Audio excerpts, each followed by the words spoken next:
Hello guys, welcome back to my YouTube channel Gyan Vani. आज इस video में हम लोग नया टॉपिक स्टार्ट करने जा रहे हैं, that is learning and what are the types of learning. So let's start the session. Learning is a process through which we acquire new knowledge, skills, behaviour, attitudes or understanding. It involves taking information, processing it and making it part of a mental framework or behavior. Learning is any relatively permanent change in behavior brought about by experience or practice. तो basically learning का मतलब होता क्या है? Learning का मतलब होता है कुछ नया सीखना या समझना, चाहे वो ज्ञान हो जैसे हिस्ट्री के फैक्ट्स हो, कोई स्किल्स हो या कोई व्यवहार हो यानी कि बिहेवियर हो, जैसे डिसिप्लिन। जब हम कुछ देखते हैं, सुनते हैं, करते हैं या किसी अनुभव से गुजरते हैं तो हमारे अंदर कुछ बदलाव आते हैं यानी लर्निंग होती है। ये बदलाव अंदर से भी हो सकता है यानी कि सोचने के तरीके से, एटीट्यूड से, और बाहर से भी हो सकता है यानी कि काम करने के नए नए तरीके से और नए नए अंदाज से। तो लर्निंग का बेसिकली मतलब क्या है कि नया ज्ञान यानी कि नॉलेज को एक्वायर करना, स्किल्स, बिहेवियर, एटीट्यूड या अंडरस्टैंडिंग को एक्वायर करना। ठीक है, तो ये एक प्रोसेस है जिसमें हम इंफॉर्मेशन को समझते हैं, सोच कर प्रोसेस करते हैं और उसे अपने दिमाग का हिस्सा बना लेते हैं। तो लर्निंग का मेन पॉइंट ये है कि एक ऐसा बदलाव है जो एक्सपीरियंस या प्रैक्टिस के जरिए आता है और ये रिलेटिवली परमानेंट होता है। ठीक है, मतलब ये बदलाव थोड़ी देर के लिए नहीं बल्कि लंबे समय तक रहता है। तो ये भी कहा गया है कि लर्निंग एक ऐसी प्रोसेस है जिसमें व्यक्ति ऐसे ज्ञान, एटीट्यूड और स्किल सीखता है जो लाइफ को, चैलेंजेस को समझने और उनके सामना करने में मदद करते हैं। तो लर्निंग का मतलब क्या है? पिछले अनुभव के जरिए किसी का बिहेवियर बदलना, जैसे किसी चीज को देखकर, करके या सुनकर कुछ हम नया सीखते हैं। तो बेसिकली लर्निंग होती कैसे है? कैसे होती है लर्निंग? देखो, सबसे पहले हम लोग क्या करते हैं, एक्सपीरियंस से सीखते हैं। जैसे अगर आप एक बार साइकिल चलाते वक्त गिरकर चोट खा लेते हो तो अगली बार क्या करते हो, ध्यान से चलाते हो कि नहीं? जैसे ज्यादा सावधानी बरतना। तो ये भी क्या हो गया, अपना एक लर्निंग का एक्सपीरियंस हो गया। ठीक है, आपने चोट खाई तो आपने उस चीज को सीखा। प्रैक्टिस से सीखते हैं, आप रोज रोज किसी भी चीज की प्रैक्टिस करोगे तो उससे भी आपकी एक लर्निंग डेवलप होगी। ठीक है, ऑब्जर्वेशन के थ्रू कोई चीज सीख रहे हो, जैसे कोई इंसान काम कर रहा है या उसको आप किसी चीज को देखकर ऑब्जर्व कर रहे हो, तो वो भी आपका ही एक लर्निंग का पार्ट है। तो लर्निंग के क्या बेसिक रूल होता है? एक तो ये प्रोसेस होता है, हर बार में नहीं होती, धीरे धीरे स्टार्ट होती है। ठीक है, कोई भी इंसान अगर लर्निंग के फेस में होता है तो धीरे धीरे उसके अंदर बदलाव आते हैं और वो ऐसे बदलाव होते हैं जो परमानेंटली चेंज होते हैं। ठीक है, परमानेंट या लॉन्ग टर्म के हिसाब से बदलाव होता है क्योंकि ये सिर्फ एक दिन का बदलाव नहीं होता। जरूरी नहीं है कि हर लर्निंग स्कूलिंग से हो या बुक से हो। अगर आप कोई चीज लाइफ में लर्न कर रहे हो तो वो आपको प्रैक्टिकल लाइफ में भी चीजों को सीखने को देती है। ठीक है, तो लर्निंग आपको रियल लाइफ में भी बहुत चीजें सिखाती है। नेक्स्ट बात करते हैं हम टाइप्स ऑफ लर्निंग। तो बेसिकली कितने टाइप्स ऑफ लर्निंग है? टोटल 7 है। फर्स्ट है cognitive learning, behavioral learning, third is social learning, fourth is experiential learning and constructive learning and situational learning and self directed learning। तो इसको हम लोग one by one देखेंगे कि क्या मतलब होता है इसका। सबसे पहले हम बात करते हैं कॉग्निटिव लर्निंग।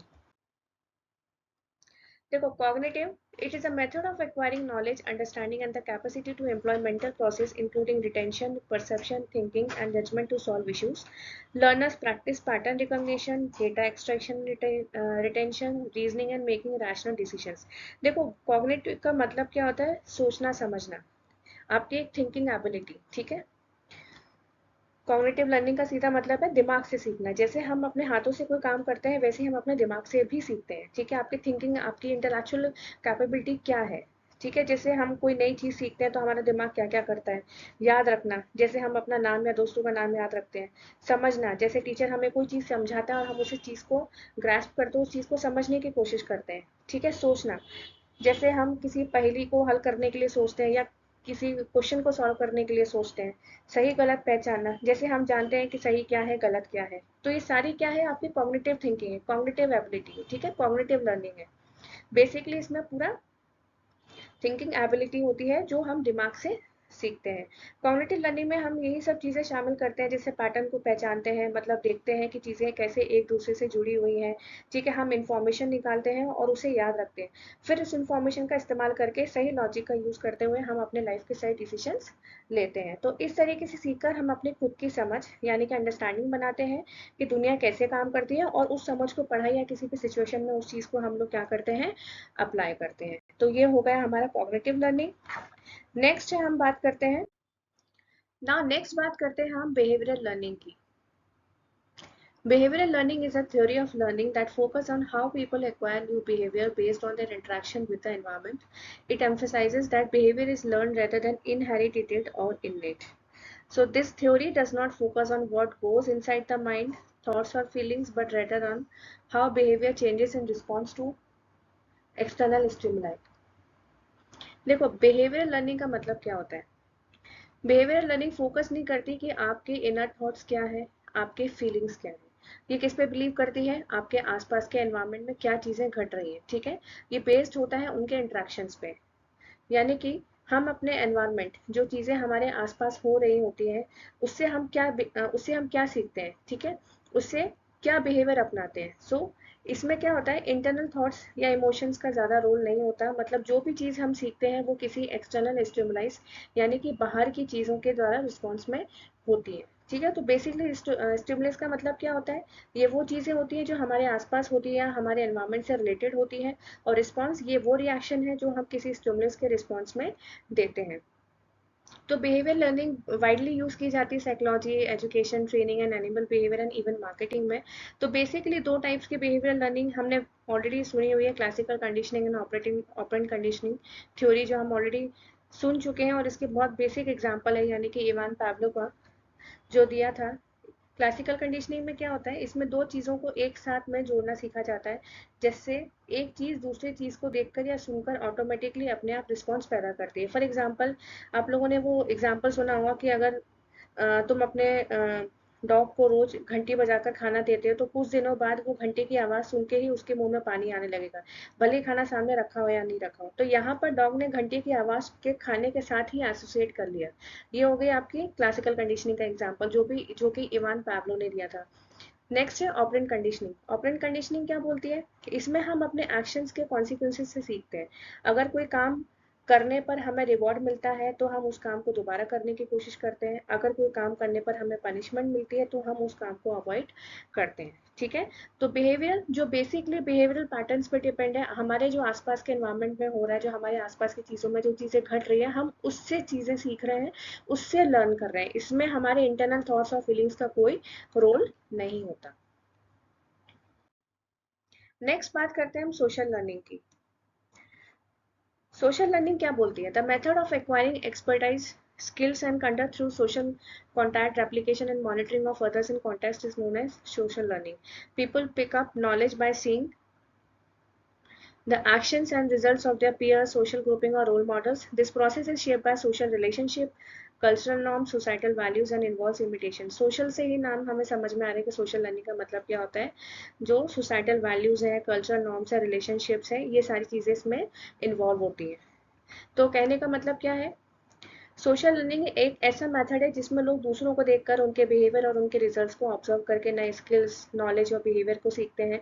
ये लर्निंग मेनली ऑब्जर्वेशंस, इमिटेशंस, यानी कि एक दूसरे को ऑब्जर्व करके सीखना, इंट्रैक्शन और मॉडलिंग के थ्रू होती है, ठीक है। तो इस प्रोसेस में लोग अपने आसपास के लोगों, जैसे पेरेंट्स हो गए, टीचर्स हो गए, फ्रेंड्स या किसी रोल मॉडल को देखते हैं और उनका बिहेवियर कॉपी करते हैं, स्पेशली जब उनका बिहेवियर किसी पॉजिटिव रिजल्ट से एसोसिएटेड होता है। अगर कोई स्टूडेंट देखता है कि उसका फ्रेंड अच्छा काम करने पर प्रेज हो रहा है या उसे रिवॉर्ड मिल रहा है, तो वो भी वैसे ही बिहेव करने लगता है। तो इसे विक्टोरियस लर्निंग भी कहते हैं, मतलब दूसरों से एक्सपीरियंस से सीखना। तो ये लर्निंग स्ट्रांगली इन्फ्लुएंस्ड होती है सोशल रिलेशनशिप पे, कल्चरल नॉर्म्स पे और सोसाइटल वैल्यूज पे। मतलब जिस एनवायरनमेंट पे इंसान रहता है उनका काफ़ी इम्पैक्ट पड़ता है, और वो क्या और उनसे कैसे सीखता है, ये सारी चीज़ें बताती है क्या आपकी सोशल लर्निंग। नेक्स्ट बात करते हैं हम एक्सपीरियंशियल लर्निंग की। इसका मतलब क्या होता है? Trial and error, contemplation and practical knowledge are prioritized. In order to gain practical skills and a deeper comprehension, students experiment in different ways, participate in everyday events, and think back on what they have learned. Through the promotion of logical thinking, ability to resolve issues, and application of knowledge to real-world situation, this active learning approaches prepare students for success in a range of situations. Experiential learning का मतलब experience से सीखना, ठीक है। ये एक ऐसा learning method है जिसमें स्टूडेंट थ्योरी से ज़्यादा प्रैक्टिकल एक्सपीरियंस लेते हैं, ट्रायल एंड एरर करते हैं और सोच विचार यानी कि रिफ्लेक्शन के थ्रू सीखते हैं। इस अप्रोच में सिर्फ पढ़ाई नहीं होती, बल्कि स्टूडेंट्स खुद ट्राई करते हैं कि गलतियाँ करते हैं और उनसे नए नए नॉलेज को गेन करते हैं और उनसे लर्निंग उनको मिलती है। तो एक्सपीरियंशियल लर्निंग का मतलब होता है एक्सपीरियंस के थ्रू सीखना। इसमें स्टूडेंट सिर्फ थ्योरी नहीं पढ़ते बल्कि खुद से एक्सपेरिमेंट करते हैं, अलग तरीके से ट्राई करते हैं, रोजमर्रा की एक्टिविटीज में एक्टिवली पार्टिसिपेट करते हैं और अपनी लर्निंग के बारे में सोचते हैं, यानी कि रिफ्लेक्ट करते हैं। तो इस तरह के जो लर्निंग स्टूडेंट्स को हेल्प करते हैं किसमें, लॉजिकल थिंकिंग डेवलप करने में, प्रॉब्लम सॉल्व करने की स्किल्स में, और जो नॉलेज सीखे हैं उसे रियल लाइफ में अप्लाई कैसे करना है उस चीज में। तो ये एक एक्टिव लर्निंग का मेथड होता है, एक्टिव लर्निंग का पार्ट होता है, जो स्टूडेंट्स को हर तरीके के सिचुएशन में सक्सेसफुल बनाने के लिए प्रिपेयर करता है, चाहे वो स्कूल हो, करियर हो या पर्सनल लाइफ हो।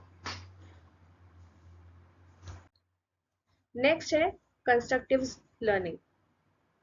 According to the concept, learners actively create understanding instead of merely absorbing it. People create their own version of the external environment and integrate new acquired data with what they already know, what they observe it. ठीक है, तो इस learning often encourages participation in depth comprehension and the application of information to relevant context. Constructive learning का मतलब क्या होता है?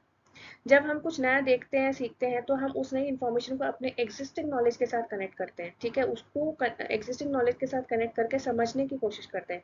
यानी हर लर्नर अपनी अंडरस्टैंडिंग खुद बनाता है बेस्ड ऑन उसका बैकग्राउंड, सोचने का तरीका और उसका खुद का अपना एक्सपीरियंस। ठीक है, तो इस अप्रोच में लर्नर्स एक्टिवली पार्टिसिपेट करते हैं। सिर्फ फैक्ट्स या रूल लर्निंग पर फोकस नहीं होता, बल्कि डीप अंडरस्टैंडिंग और रियल लाइफ कॉन्टेक्स्ट में यूज करना इंकरेज किया जाता है। तो इसका मतलब ये है कि हर स्टूडेंट की लर्निंग जर्नी थोड़ी अलग होती है, क्योंकि सबका एक्सपीरियंस और थिंकिंग अलग होता है। नेक्स्ट बात करते हैं हम situation learning. What is situation learning? जो कि पूरी जो लर्निंग है वो किस पे डिपेंड होती है, आपकी सिचुएशन पे। आप किस सिचुएशन में क्या लर्निंग ले रहे हो, क्या लर्निंग सीख रहे हो। The primary goal of situation learning is to acquire context-specific knowledge and skill to address present issue or target in particular situations. It promotes adaptability, resolving issues and real world applications of knowledge. देखो कहने का मतलब क्या है, situation learning एक ऐसा learning approach है जिसमें लोग किसी खास सिचुएशन या कॉन्टेक्स्ट के अंदर ही नॉलेज और स्किल्स को एक्वायर करते हैं। इसका मेन गोल क्या होता है कि जो चीज़ें हम सीख रहे हैं उनका तुरंत हम रियल लाइफ प्रॉब्लम्स को सॉल्व करने में यूज कर सकें। इस तरह की जो लर्निंग होती है वो थ्योरी पे नहीं बल्कि प्रैक्टिकल एक्सपीरियंस पे बेस्ड होती है। जैसे कि किसी ऑफिस में आपने काम करते हुए टीम मैनेज करना या मार्केट में किसी कस्टमर से डील करना, तो ये सब क्या रियल सिचुएशंस हैं जहाँ से आप कुछ ना कुछ सीख रहे हो, उसको इम्प्लीमेंट कर रहे हो। तो इस प्रोसेस में लर्नर को अडेप्ट करना पड़ता है नए चैलेंजेस और बढ़ते सर्कमस्टेंसेस के साथ। हर सिचुएशन अलग होती है, उसके हिसाब से डिसीजंस लेना और काम करना सीखना पड़ता है। तो इसी वजह से सिचुएशन लर्निंग अडेप्टिविटी को भी प्रमोट करती है। लोग सिर्फ तरीका नहीं बल्कि कई तरीके से सीखते हैं उन पर्टिकुलर प्रॉब्लम्स को सॉल्व करने के लिए। ठीक है, तो इस अप्रोच में सोशल इंटरेक्शन और कल्चर वैल्यूज भी बहुत इंपॉर्टेंट रोल प्ले करता है। लोग दूसरे लोगों के साथ काम करके उनकी थिंकिंग और बिहेवियर को समझ के और कल्चर नॉर्म्स का ध्यान रखकर भी इफेक्टिव बन जाते हैं। ये चीज़ें उनकी कम्युनिकेशन और टीम वर्क स्किल्स को भी स्ट्रॉन्ग करती है। तो ऐसे लर्निंग मेथड का सबसे बड़ा फायदा क्या होता है, जो चीज़ें हम सीखते हैं वो रिलेवेंट होती हैं और उन्हें तुरंत किसी रियल सिचुएशन में यूज़ किया जा सकता है, जिससे लर्नर्स की फ्लेक्सिबिलिटी बढ़े, उनका कॉन्फिडेंस बढ़े। तो सिचुएशन जो लर्निंग होती है, जो नॉलेज मिलता है वो किसी पर्टिकुलर सिचुएशन के बेसिस पे मिलता है, वो ज़्यादा ड्यूरेबल होता है क्योंकि वो डायरेक्ट एक्सपीरियंस से आता है, ना कि उनकी सिर्फ किताबों से। नेक्स्ट बात करते हैं हम self directed learning. Self directed learning क्या होती है? Learners that engage in this type of instructional activity take charge of what they learn by establishing objective, finding resources and handling their particular assignments. Self directed, खुद से चीजें सीखना। So self-directed learning plays a high value on developing self-reliant, discipline and lifelong capacity for learning. ये क्या होता है? जिसका मतलब है कि लर्नर खुद जिम्मेदार होता है अपनी लर्निंग के लिए। वो खुद डिसाइड करता है कि क्या सीखना है, कैसे सीखना है और कब सीखना है। ठीक है, ये किस प्रिंसिपल्स पे बेस्ड है? अपने गोल्स खुद सेट करते हैं, क्या सीखना है, रिसोर्सेज ढूंढते हैं जैसे बुक्स हो गया, इंटरनेट हो गया, वीडियोस हो गए, अपने असाइनमेंट्स और लर्निंग टास्क खुद मैनेज करते हैं। ठीक है, तो इस टाइप की लर्निंग उन लोगों के लिए होती है जो खुद पर सेल्फ रिलायंट होते हैं, सेल्फ डिसिप्लिन होते हैं। ठीक है, और लाइफ भर सीखने रहने का एटीट्यूड जिनमें होता है। तो ये अप्रोच स्टूडेंट्स को इंडिपेंडेंट और रिस्पॉन्सिबल बनाता है, जो किसी टीचर के बिना भी एक्टिवली और इफेक्टिवली सीख सकते हैं। तो ये तो बात करी थी हमने आज की वीडियो में कि लर्निंग क्या होती है, टाइप्स ऑफ लर्निंग क्या होती है। जितने टाइप्स हैं आज हमने सारे इसमें कवर कर लिए हैं। तो आपको ये वीडियो पसंद आए तो प्लीज़ इसे लाइक शेयर सब्सक्राइब जरूर करें। Thank you so much.